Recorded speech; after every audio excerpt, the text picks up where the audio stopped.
দশকের স্কুল জীবনের সেই প্রথম প্রেম গল্পটা শুরু হয়েছিল খুব নীরবে। ১৯৯৬ সালের এক সকাল। মফস্বল শহরের সেই পুরনো লাল ইটের স্কুলে প্রতিদিনের মতোই ক্লাস শুরু হয়েছে। জানলার বাইরে কৃষ্ণচূড়া গাছের লাল ফুলগুলো বাতাসে দুলছে। শেষ বেঞ্চে বসে আছে রাকিব। চুপচাপ ছেলে, খুব বেশি বন্ধু নেই। খাতার কোণে কোণে ছবি আঁকাই তার নেশা। সেদিন হঠাৎ দরজার কাছে দাঁড়িয়ে শিক্ষক বললেন, আজ থেকে আমাদের ক্লাসে নতুন একজন ছাত্রী পড়বে। মেয়েটি ধীরে সামনে এসে দাঁড়াল। দুই বেনি করা চুল, চোখে লাজুক দৃষ্টি।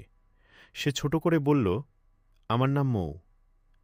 রাকিব প্রথমবার খাতা থেকে মুখ তুলল। কেন জানি তার মনে হল এই মেয়েটা তার জীবনের খুব গুরুত্বপূর্ণ কেউ হয়ে যাবে। অজান্তেই জন্ম নেয় ভালোবাসা। মৌকে বসানো হল ঠিক রাকিবের সামনের বেঞ্চে। প্রথম কয়েকদিন কোনো কথা হয়নি। তারপর একদিন মৌ ঘুরে বলল, এই অঙ্কটা একটু বুঝিয়ে দেবে? রাকিবের বুক কেঁপে উঠল। সে খাতা নিয়ে অঙ্ক বোঝাতে লাগল। মৌ হাসল। সেই হাসি যেন সরাসরি গিয়ে পড়ল রাকিবের হৃদয়ে। সেদিন রাতে বাড়ি ফিরে রাকিব প্রথমবার বুঝল সে প্রেমে পড়ছে।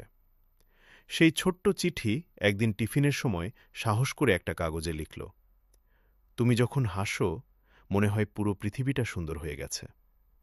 কাগজটা সে মৌয়ের বইয়ের ভেতর ঢুকিয়ে দিল। সারা দিন তার হাত কাঁপছিল। পরদিন নিজের বই খুলতেই সে একটা কাগজ পেল। তাতে লেখা, তুমি এত চুপচাপ কেন? তোমার চোখে অনেক গল্প লুকানো আছে। নিচে ছোট করে লেখা, মৌ। রাকিবের মনে হল পৃথিবীর সব সুখ যেন তার কাছে চলে এসেছে। তাদের নীরব ভালোবাসা, তারপর শুরু হল তাদের ছোট্ট পৃথিবী। স্কুল ছুটির পর একই রাস্তা দিয়ে হাঁটা, লাইব্রেরিতে একই টেবিলে বসা, বর্ষার দিনে একই ছাতার নিচে কয়েক পা পথ। কেউ কিছু জানত না, তবু দুজনের চোখে চোখ পড়লেই সব কথা হয়ে যেত। একদিন সব বদলে গেল। একদিন মৌ ক্লাসে এসে খুব চুপচাপ ছিল। রাকিব জিজ্ঞেস করল, কি হয়েছে? মৌ ধীরে বলল, বাবার ট্রান্সফার হয়েছে। রাকিবের মনে হল পৃথিবীটা হঠাৎ থেমে গেছে। শেষ বিকেল, শেষ দিন, স্কুল ছুটির পরে তারা দাঁড়িয়েছিল কৃষ্ণচূড়া গাছের নিচে। মৌ বলল, তুমি আমাকে ভুলে যাবে না তো? রাকিবের চোখে পানি চলে এলো। সে শুধু বলল, কিছু কিছু মানুষকে ভুলে যাওয়া যায় না। মৌ তার ব্যাগ থেকে একটা ছোট্ট ডায়েরি বের করল। ভেতরে লিখে দিল, যদি কোনোদিন আমাকে খুব মনে পড়ে, আকাশের দিকে তাকিও, আমিও তাকিয়ে থাকব। তারপর সে চলে গেল, ধীরে ধীরে, দূরে, আরও দূরে। রাকিব দাঁড়িয়ে রইল। কৃষ্ণচূড়া ফুলগুলো বাতাসে পড়ছিল। সেই দিন সে প্রথমবার কাঁদল, বহু বছর পরে। ২৫ বছর কেটে গেছে। রাকিব এখন শহরে চাকরি করে। একদিন হঠাৎ পুরনো স্কুলের সামনে এসে দাঁড়াল। সব কিছু বদলে গেছে, কিন্তু কৃষ্ণচূড়া গাছটা এখনো দাঁড়িয়ে আছে। হঠাৎ স্কুলের পুরনো এক দারোয়ান তাকে দেখে বলল, তুমি কি রাকিব?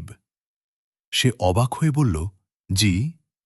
দারোয়ান ধীরে বলল, একটা মেয়ে কয়েক বছর আগে এসেছিল, তোমার খোঁজ করছিল। রাকিবের বুক ধক করে উঠল। তার নাম কি মৌ? দারোয়ান মাথা নেড়ে বলল, হ্যাঁ, কিন্তু তখন সে খুব অসুস্থ ছিল, ক্যান্সার হয়েছিল তার। রাকিবের মাথা ঘুরে গেল। দারোয়ান ব্যাগ থেকে একটা পুরনো খাম বের করল। সে এটা তোমার জন্য রেখে গিয়েছিল। শেষ চিঠি কাঁপা হাতে খাম খুলল রাকিব। ভেতরে সেই পুরনো হাতের লেখা, রাকিব, ডাক্তার বলেছে আমার সময় খুব বেশি নেই, তাই শেষবার তোমার স্কুলে গিয়েছিলাম। জানি তুমি হয়তো আর আমাকে মনে রাখোনি, তবু একটা কথা বলতে চাই। আমার জীবনে অনেক মানুষ এসেছে, কিন্তু আমার প্রথম এবং শেষ ভালোবাসা তুমি। যদি কোনোদিন কৃষ্ণচূড়া ফুল ঝরে পড়ে, ভেবে নিও আমি তোমাকে মনে করছি। তোমার মৌ। শেষ দৃশ্য, রাকিব ধীরে কৃষ্ণচূড়া গাছের নিচে বসে পড়ল। তার চোখ থেকে পানি পড়ছে। হঠাৎ বাতাস এলো, গাছ থেকে কয়েকটা লাল ফুল ঝরে পড়ল তার সামনে। রাকিব আকাশের দিকে তাকিয়ে ফিস ফিস করে বলল, মো, আমি এখনো আকাশের দিকে তাকাই। আর সেই বিকেলে কৃষ্ণচূড়া ফুলের নিচে বসে একজন মানুষ আবার তার প্রথম প্রেমের জন্য কখনো কাঁদল। সত্যি শেষ হয় না। কখনো কখনো সেটা শুধু স্মৃতির ভেতর বেঁচে থাকে।